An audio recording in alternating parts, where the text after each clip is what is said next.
Bienvenue à vous sur cette chaîne, ça fait trop longtemps que j'avais envie de faire une vidéo YouTube.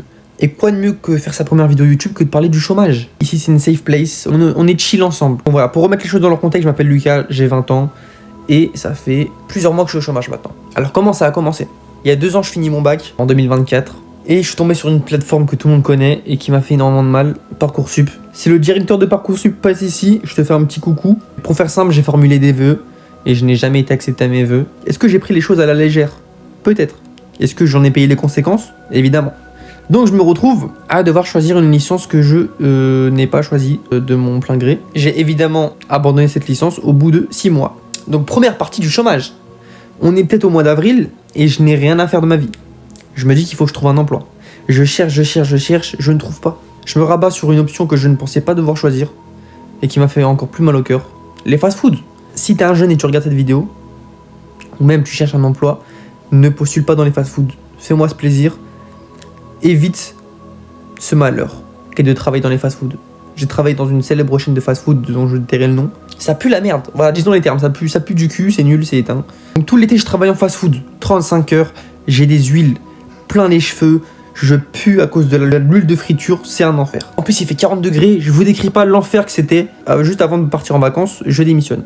J'enlève ma casquette de chef burger et je reprends ma casquette d'étudiant. On est au mois de septembre de cette année et j'ai envie de reprendre mes études. Attention, trigger warning, toutes les personnes qui ont une sensibilité avec ce mot, je vais décider de trouver une alternance. Et je m'y prends au mois de septembre. Je sais ce que vous allez me dire. Lucas, tu es très con. Et je vais vous répondre, vous avez raison. Parce que chercher une alternance en septembre, c'est comme chercher une femme biologique à Phuket. C'est impossible. Donc pour tous les jeunes aussi qui m'écoutent, cherchez votre alternance dès vos 12 ans. Dès que vous avez 12 ans, vous sortez de l'école primaire, vous allez au collège, cherchez votre alternance. Je sais ce que vous allez me dire. Ouais, mais j'ai 12 ans, j'ai encore le temps. Tais-toi, tu n'as pas le temps. On n'a jamais le temps. Le temps n'a pas le temps pour le temps. Spoiler alerte, je n'ai pas trouvé d'alternance. Ça veut dire, je me retrouve au mois de septembre, rien du tout. La daronne qui est sur mon dos, et je commence à candidater un peu partout. Septembre passe, octobre passe, j'arrive au mois de novembre. Et début novembre, et je me dis bon, faut que je trouve un truc quand même. Là ça fait 2 mois, je me touche les couilles. Faut que je fasse un truc. Et je cherche une offre d'emploi. Et je tombe sur une offre d'emploi. Vendeur dans un fameux magasin très connu de vêtements. Je me dis, je postule, mais il y a 0% de chance qu'ils me prennent. Je postule, 2 jours plus tard, je reçois un mail. J'ai été accepté pour faire un entretien. Visio. Je sors de cet entretien visio, je me dis, jamais ils vont me prendre. 2 jours plus tard, oui allô Lucas, on te prend. Je travaille. Bon, c'est un CDD, 2-3 mois, mais je prends. En fait, je crois que je ne suis pas fait pour le travail. Mais ça, c'est un autre débat. Et on arrive fin janvier et j'ai fini mon contrat.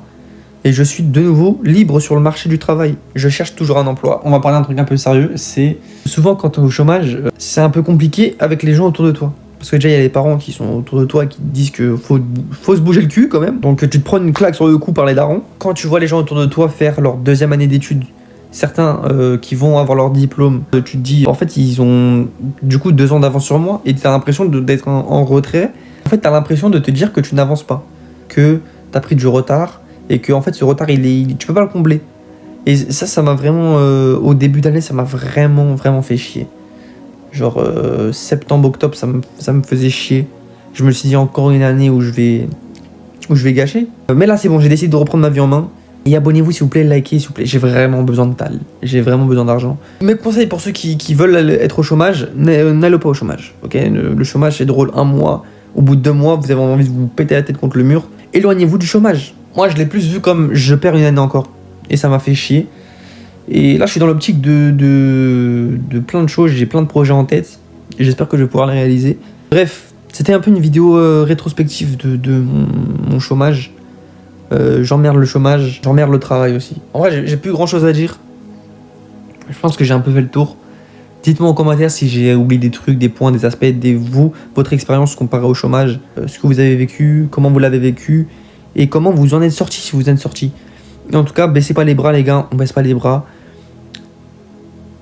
Allez, ensemble, main dans la main, on y va. Bref, les gars, prenez soin de vous. Et les meufs aussi, c'est important, les meufs. Et voilà, plein de gros bisous. Et on se capte à une prochaine vidéo. Ça va arriver bientôt, très bientôt.